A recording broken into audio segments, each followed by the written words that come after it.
Triple Missile and Final Siren. Final Siren, Triple Missile doing better. Triple Missile.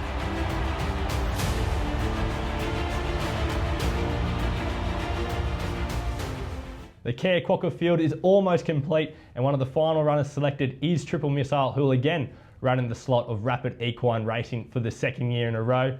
Now under the care of Donna Reardon. He was almost 3 years between drinks before bouncing right back to form last start when taking out the Bunbury Stakes at listed level. Trent Crebbin joins me to preview. Trent, he's put his hand up for another crack at the Kia Quokka.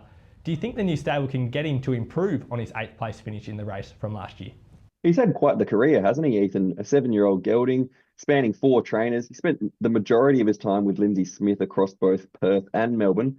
And after a short stint with Grant and Alana Williams, it is Donna Reardon who has managed to get him back to winning ways and back to his best, as you said, taking out the listed Bunbury Stakes over 1,400 metres on the 8th of March.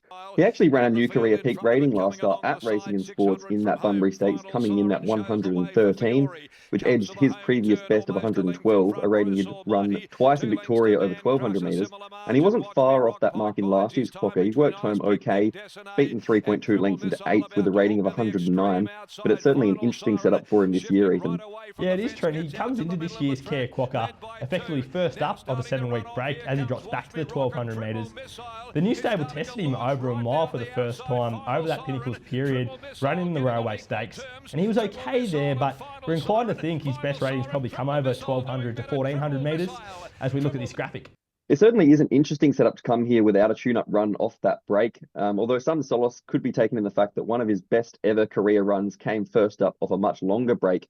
He ran second to Star Patrol in the Group 2 Gilgai Stakes at Flemington off a break of 238 days. But as a 7-year-old now, I think it seems more likely that he's going to regress off that last start spike, especially I think that given that he got a pretty ideal scenario at Bunbury that day. I guess aside from probably lacking the class to really measure up at this sort of level, if he's at his best, Triple Missile doesn't really have the most favourable racing pattern, I don't think.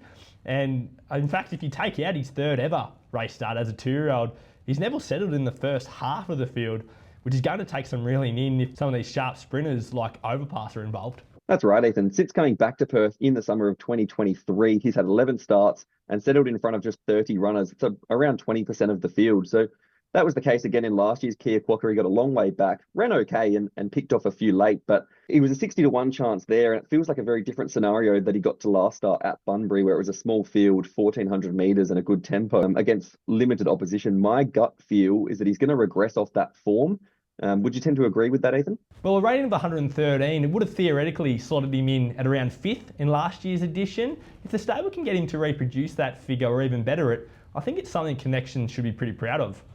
So that's Triple Missile, who will again run in the slot of Rapid Equine Racing in this year's $5 million feature of the Kia Quokka. Stay tuned to Racing WA, 7plus and Racing and Sports social media channels for more runner profiles as they get announced. Triple Missile and Final Siren. Final Siren, Triple Missile doing better. Triple Missile.